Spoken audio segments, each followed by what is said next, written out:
Well, hello, boys and girls. We've something very special today. We have a unification bout between the Vassal World Cup champion and the winner of the Italian Tabletop Simulator tournament. Both two of the biggest tournaments we've had this year. So, in speaking to Real Veers and A Thousand Eyes, they both expressed, suppose, a desire to play some Jank. So we reached out to All Fighters Follow Me, Geek from Can I Get Your Ship Out, as well as Unnamed Armada Podcast, aka Steel Strategy, to put together some jank for them. And I think that maybe the competitors regret using the words jank.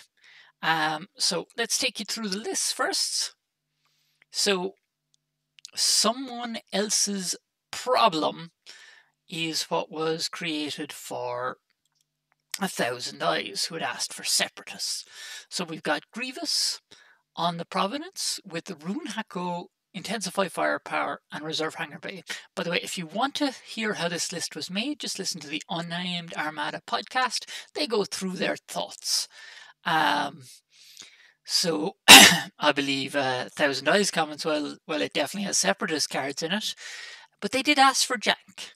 So we've got Rune Hako for grabbing tokens to power intensify firepower, which is really cool. It means you don't need to bring those support things. Reserve hangar bays for bringing back your fighters, and Grievous for selling those fighters dearly and getting back your salvo so you can hurt people more. The Providence is really hard to tackle, with it just being able to spend those defense tokens and get them back. So your opponent really has to think about their order of activations and what they're killing. Next, we've got a Munificent, because it's just a thing of beauty, this ship. A thing of absolute beauty. We've got TI-99 for, killing those squadrons really makes it hurt. Fighter coordination team for moving Falak around the place, for getting your Hyena bomber in play. They have a single Hyena bomber. Hyperwave signal boost. So if they don't tackle those fighters and just sit in with them and don't want the counter, well, then the Hyperwave single boost will make sure they get their II. And Sal Nadir for, your little bit of evading, always good in the current meta. Then we've got Support Destroyer, very cheap at 97 points with Reserve Hangar Bay and Shumei. We've got 6 Vulture droids. They're there to die for Grievous and keep fighters off your back. Falak, because he's annoying, and actually have to shoot him while he's countering you and doing the damage and scattering. He's just fantastic. Shara Bay, eat your heart out. And then 1 Hyena bomber, because it's always a threat. Even 1 is a bit of a threat. We've got Ion Storm, abandoned mining facilities, and volatile deposits are the objectives there. And then for Cannot Get Your Ship Out, Geek plus All Fighters Follow Me. We've got a Bail Organa list, C70 Stravaganza. So Venator 1, Bail, Aldi, Intensify Firepower, Proximity Mines, External Racks, Link Turbo Laser Towers, and Resolute. So, Aldia for keeping you alive, Resolute for the tokens. Again, nice. You don't need any other ship supplying the Intensify Firepower. Proximity Mines, because we don't have enough points left for a Splat Cannon, I presume. External Racks and Link Turbo Laser Turrets. So it's a Venator 1. It does hit fairly hard with those racks. Then we've got Clone, Captain Zack on Swift Return, and a Consular throwing 3 red dice, dodging around. It's just pretty decent. It's not as guaranteed as a TRC Corvette, but the damage ceiling at long range is slightly higher. Plus, you've already got the Intensify Firepower, so it's not too bad. Then we've got 2 Consular Armed Cruisers, double blue flak, external racks for extra flakking or just hurting ships. At 41 points, they pack a punch. Then we've got a Peltomedical frigate with protections experts, because you want your doctor keeping you alive. It's got 2 squadron on that ship. TB73 for an extra evade because the pelta wasn't tough enough, and proximity mines. So 64 points for a very solid squad pusher that sticks around. And then we've got 3 torrents and axe. So basically it's just buy time till the ships kill whatever, or your squads get flacked down by those consulars. Opening salvo, hyperspace assault, and infested fields. So we're going to jump straight to the match, and this has been played previously. What we're going to do is we're going to just go through it. We will speed it up in time, but yeah, I hope everyone enjoys. So we can see we're getting a look at the fleets there. Just the setting shot. Now, the TTS mod is just, the detail in there is great. But yeah. And I believe at this stage, 1,000 Eyes has the bid and just chooses to go second. I don't think they want a first last out of that Venator. It's just, it would have been absolutely devastating. Just get an establishing shot.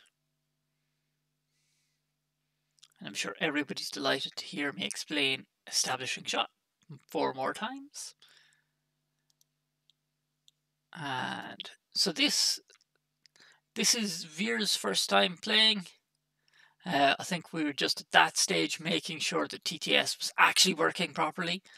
And in fairness to Veers, he was happy to play TTS even though he hadn't played it before. I think 1,000 Eyes was not been a fan. So here, 1,000 Eyes picks first, and now is his choice of objective. So here, hyperspace assault. That Muni can, or sorry, a charger can get dropped in your back line.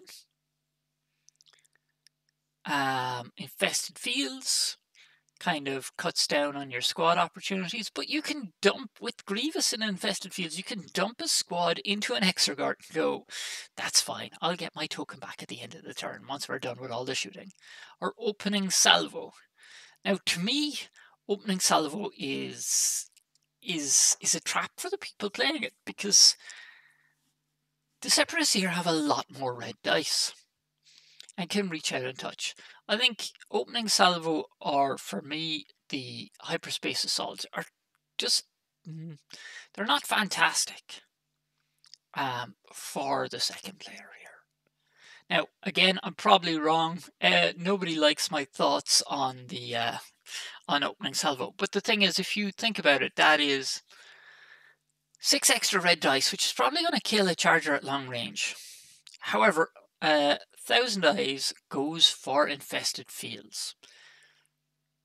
So let's see how that works out. So we're probably going to speed up the playback a bit, because this did take 3 hours to play. So we're going to go through this fairly fast, and hopefully people like this format. I think a 3-hour video is probably a bit much when it's not necessary. So we're going to go through this a little bit faster. So obviously deciding on obstacles at the moment. And just, again, Veers has never played this before. And both players are playing with lists for the first time. And thank you again for Unnamed Armada Podcast, Geek, and for All Fighters Follow Me for submitting lists and helping out. They did it without knowing each other's lists, hopefully. So we can see there that the Exergarts are being set up close to the Separatist deployment zone. And we can see that the Light Destroyer has been set up on the extreme flank. I don't think these two opponents had too much practice with Separatist and Republic at this point. We see the KG fighter deploy now. The Pelta is set up centrally. It can support and projection experts out to anywhere. And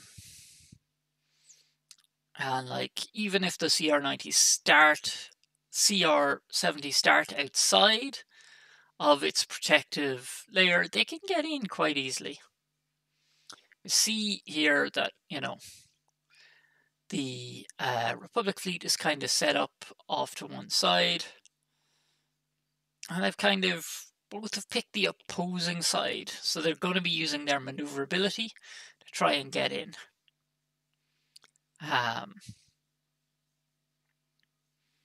And we can see that the Charger is the pink CR-70. I keep calling it a CR-90 out of bad habits. It's a very bad habit. I do love the names on these lists. We've got C-70 Stravaganza and Somebody Else's Problem is the name of the Separatist list. We see the proximity mines have been set up in the center, and this kind of forces them to be very careful. We can see that Rune has taken 2 concentrate fire tokens, obviously for the intensify firepower. And the Venator remembering to add its shields. And we have a token grabbed, but it is going to take damage from the debris field.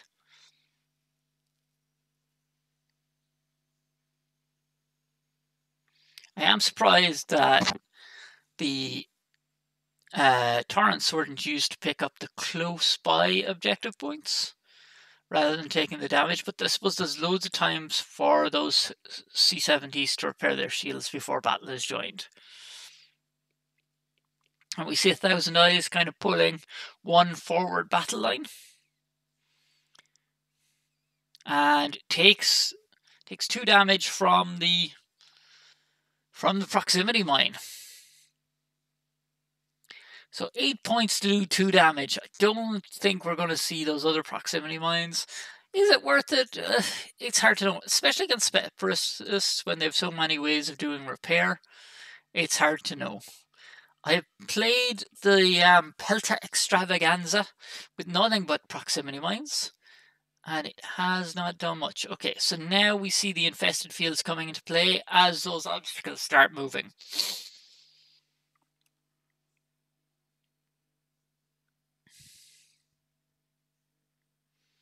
And that's a debris field in front of that Providence already. Now the Recussident has a bit of distance to make up to get into that fight. But that Pelta is not known for its speedy, and we have a mystery ring. Sometimes in TTS you can get mystery rings, which can be hard to destroy. Luckily, our competitors were able to deal with that with ease.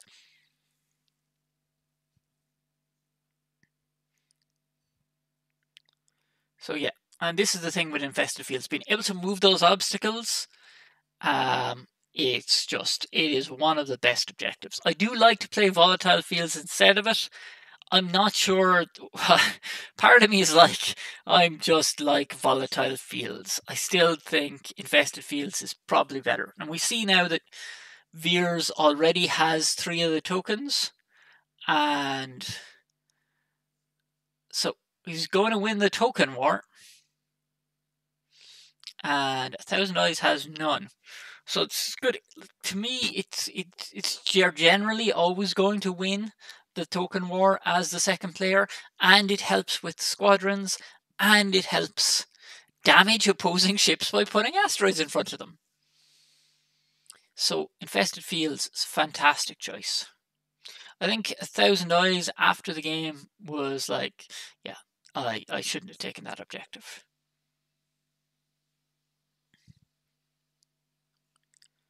So we see still in the kind of positioning phase. Comment down below if you think this was too fast, and there is more of the TTS learning. And we just need to fix that ship. Give me shields back. And then I think we're working out if there is a crit. There is no damage taken, so it must have just missed the asteroid. However, that Providence takes 3 damage to its shields from the debris and the Exegort. So remember, Exegorts don't do much, but they still do 1 damage. There we see the shield damage applied. Oh, the Pelta is also thrown in a bit of damage. So we can see the sides of the oh, as he landed on his own mine, it looks like he just missed it. So the Pelta just does solid damage at long range. Now we see the CR-70s.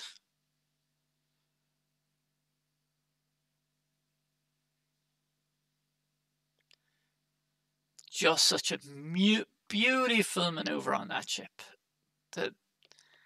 And then, do we still have a CR-70 to go here?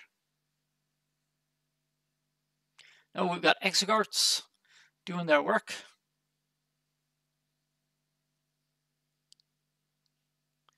And here we see the problem. The problem with that Muni is it's speed 2, and there are 2 obstacles which are going to continually move in front of it now. It's going to hit at least a debris field and an Exegort. And he's got the squadron, or the squadrons are going to take it to the face.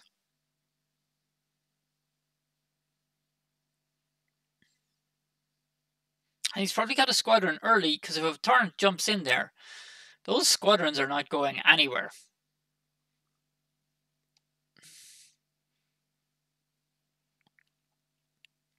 The end of turn 2, and most of the damage is from proximity mines, with a little addition from a nasty Pelta. So they're considering their dials. Also, Veers is 3 tokens to 1.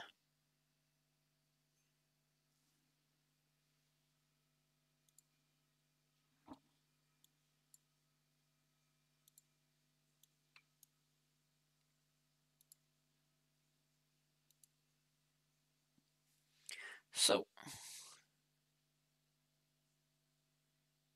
it's the squadrons, and they're trying to murder their way through those torrents, and more importantly, get away from those Exegorts. Down goes the torrent. I think some red dice are thrown. Add a charger out the side, and then catastrophe. There is just nowhere this Muni can go. We can see all the permutations being made. We can see all the maneuvers. And that's an asteroid and 2 Exegorts. And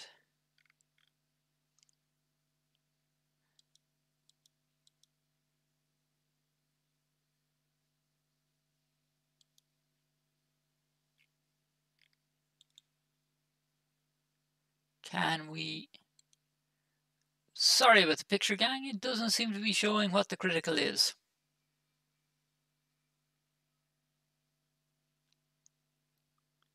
My apologies.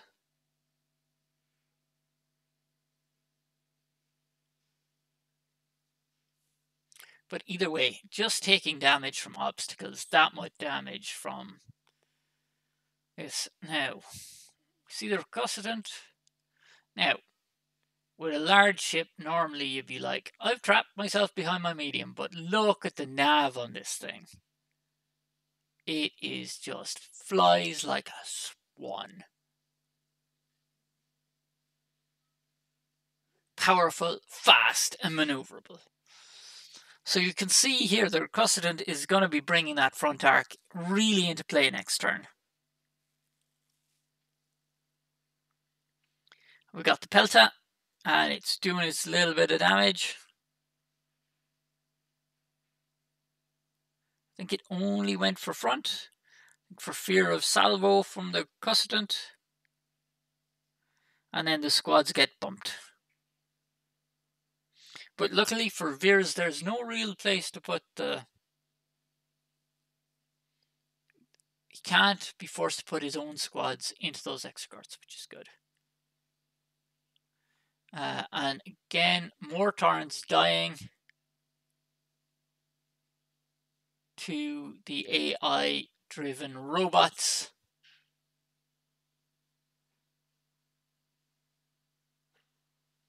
And just a single damage on the front of the Venator.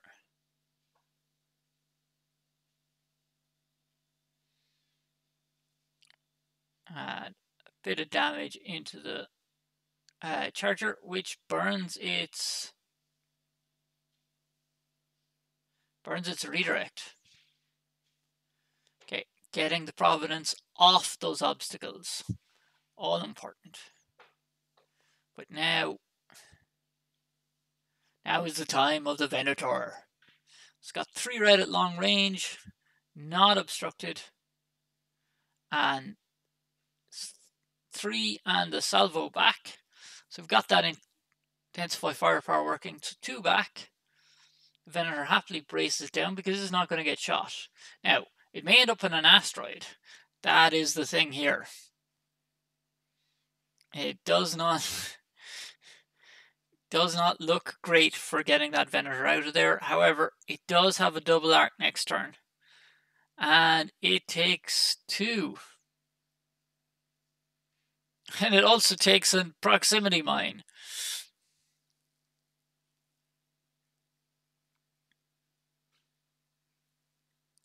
The Venator not taking much damage from shooting. However, the external racks gets flipped on the Charger into the front of that Providence, which also salvos back, so the Charger takes a bit of damage. There's no real good place for it to go. It's going to need every little bit of its nav to get the hell out of Dodge. The question is, can it?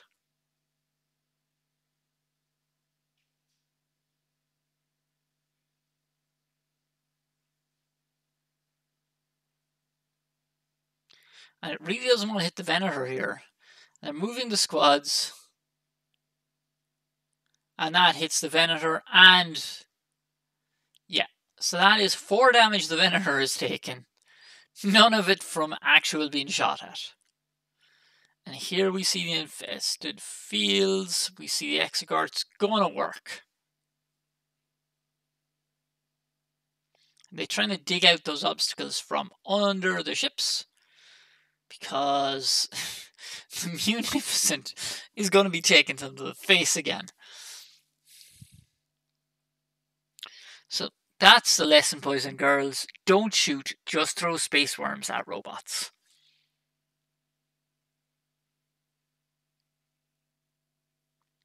And it looks like there's nobody going to be picking up that last token. We've got the Providence going first. Pelta survives, and this means it's stuck.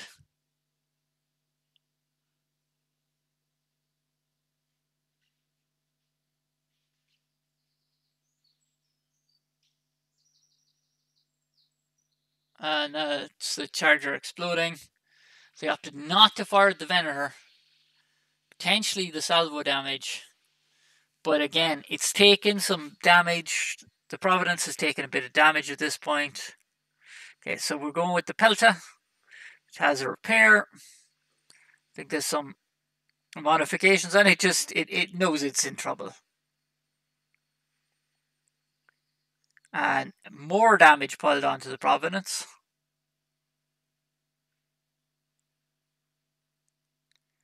And then whack. Yeah, Pelta's in a lot of trouble. Depowered armament on the Providence. Or sorry, it's a depowered armament on the Munificent. So that's 1 less dice, and it's obstructed. So the Crustacean fails to finish the Pelta.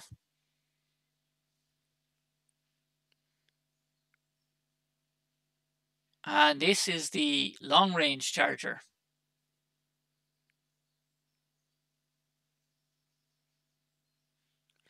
and gets the 2 damage.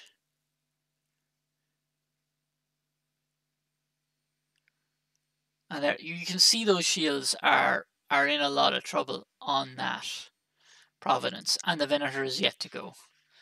So now the Muni trying to finish off the last of those squads.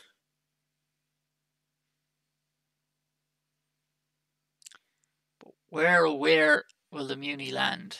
Okay, and trying to get in some. I think they'd forgotten about that depowered armament. Is that the one at long range? Okay, so the Pelta's down. And there's a redirect on the Venator. And yeah.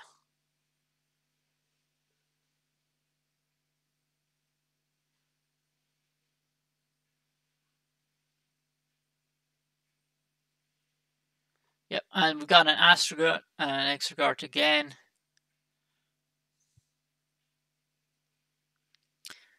That Muni is just taking pots loads of damage.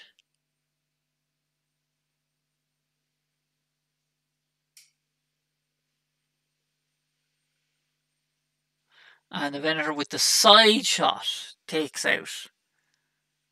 And yeah, that Muni is close range.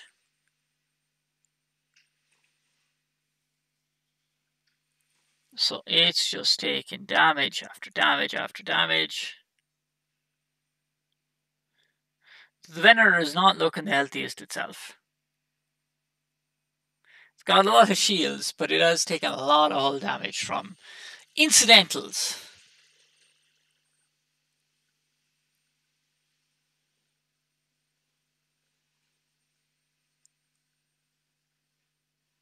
Yeah, I don't think he can redirect that salvo all the way over. I think there was some flak dice then thrown out the front, but again, just piling damage into the Muni. As CR70 just careers around the place. But yeah, with Providence down, Grievous is gone, and that Muni's in a lot of trouble. On the Republic side, we've lost the Pelta and the C70. And now we're at round 4.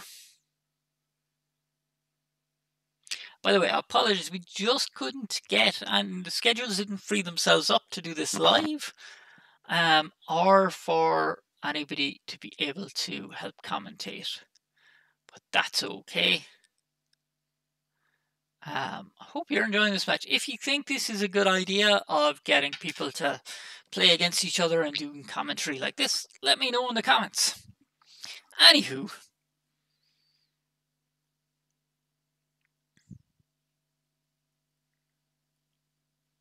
we tried to move it over there to give a better view of the dice.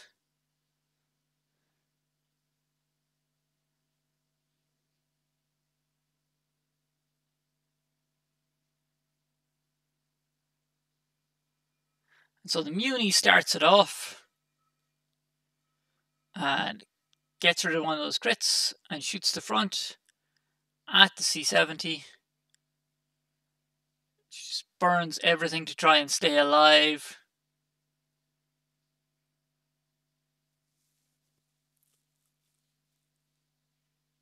And it just ends up ramming. Does it end up ramming?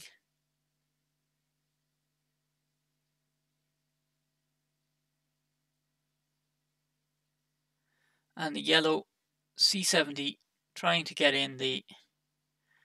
We don't see a salvo anymore left on the Muni. It's a black dice range.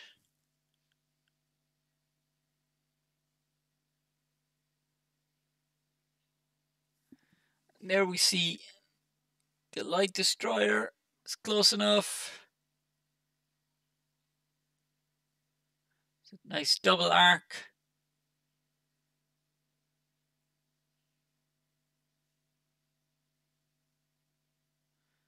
Salvo back, not doing a lot. Because while everybody else in Thousand Eyes fleet has taken a pounding, the light destroyer has not. This is the C70 by the looks of it, into the Munificent. and getting the hell out of Dodge, because that is not a safe place to be. And now we have the Venator to finish the job. I think there was a misplay with the dials, so you have to be careful in TTS. You have to pull away fully, or you can end up doing the same thing. And the Muni's still alive. Oh no, we spoke too soon.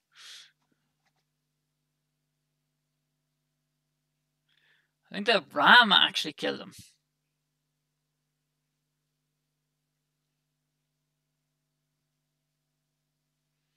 And that was turn 5. And Veer's here. You can see what he's doing now and why Infested Fields is so good. He's using the obstacles to give obstruction to his own ship, which is hurting at this stage from proximity mine damage of all things. And no, a double on a red. I'll do that every time.